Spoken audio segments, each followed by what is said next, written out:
tuning in again to the YouTube channel of Nag-aalab, Sumisiklab, Lumiliyab sa kapugian, J. Pogi Vlog. At kung bago ka sa aking YouTube channel, click mo na ang subscribe button at bell button para updated ka sa aking mga upcoming vlog. So on the previous videos guys, we have finished food vlog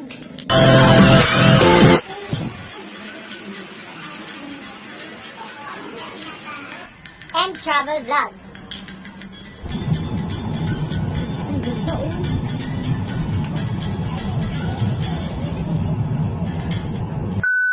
And I've asked you guys, my viewers, to recommend or suggest the content of my next vlog. So let's see in my inbox. Yun na nga guys, ang napili nating lucky commenter ay si Malin D. Sabi niya dito, Super Poging J. Lo, hindi naman.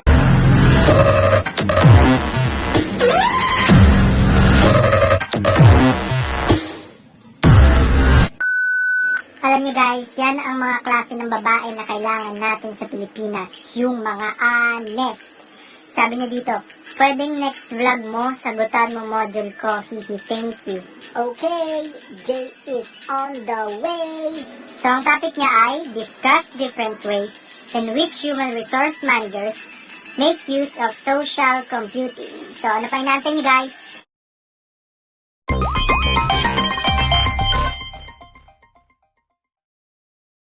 Human resource departments in many organizations use social computing applications primarily in the areas of recruiting and training.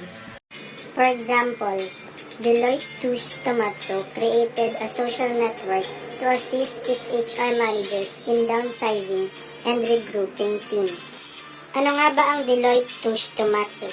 Deloitte Touche Tohmatsu Limited, commonly referred to as Deloitte, is a multinational professional service network. Deloitte is one of the big four accounting organizations and the largest professional services network in the world. Ang ginawa po ng kumpanyang Deloitte ay nag-come up sila ng isang social network o isang grupo ng mga tao na may iba't ibang ideya, ugali, ekspresyon o kahit pa argumento at punto upang matulungan ang mga HR managers sa pag-aalis o pagsasala ng mga empleyado at pagpapalit sa mas suitable para sa trabaho ngayon. Mabalik tayo. Paano nga ba ginamit ng mga human resource managers ang social computing? Bago yon, i-define muna natin ang social computing para mas maintindihan natin.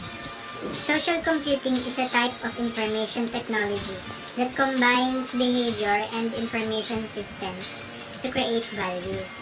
So, ang social computing ay concerned sa kung paano mag-isip ang mga empleyado at paggamit nila ng masistemang impormasyon sa trabaho.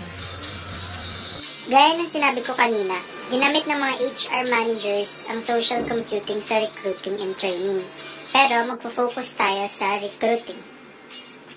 Both recruiters and job seekers are moving to online social networks as new recruiting platforms. Enterprise recruiters are scanning online social networks, blogs, and other social resources to identify and find information about potential employees. If job seekers are online and active, there's a good chance that they will be seen by recruiters. So, ang pag-a-apply ng trabaho at paghahanap ng aspiring employees po ay laganap na rin sa online world, kung saan ang ating mga recruiters ay sinusuri ang mga aplikante batay sa kanilang online backgrounds, gaya ng blogs, emails, instant messaging, and social medias, upang mahanap at masala talaga ang mga deserving candidates for the job. In addition, on social networks, there are many passive job seekers, or people who are employed but would take a better job if it appeared. So, it is important that both active and passive job seekers maintain profiles online that truly reflect themselves. So through online, marami na ding mga employed at open pa rin sa mga better career opportunities o tinatawag natin mga passive job seekers. Mainit sa mata ng mga employers ang mga passive job seekers dahil na rin mas suited sila sa mga critical roles compared sa new applicants dahil na rin sa experiences nila.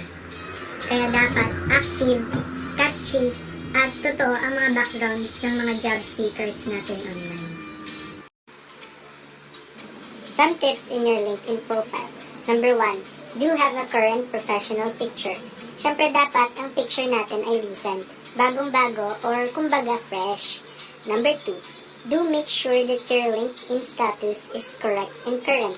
Pagdating naman po sa content, dapat totoo lahat kasi they will based on your inputs sa status mo.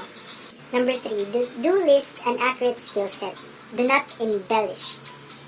Yung qualities and strengths na ilalagay dapat concise at brief, pero on point. Do not embellish o iwasan ng decorative details na unnecessary naman. Make it simple and catchy. Number 4, do not eliminate past jobs or volunteer works. Siyempre, plus points if well-experienced ka at makikita nila yan sa status mo. So, dapat enlisted ang past jobs. And lastly, number 5, do not say you have worked with someone when you have not. Huwag tayo mag-fabricate ng stories para bumunga ang profile natin. Employers are smart and will aim for confirmation. At pwedeng matest ang credibility mo at trust nila sa'yo. And that's it for our video, guys. Sana natulungan natin si Marlene sa module niya. And I'll see you guys on my next vlog. Please subscribe to J Foggy Vlog. Bye!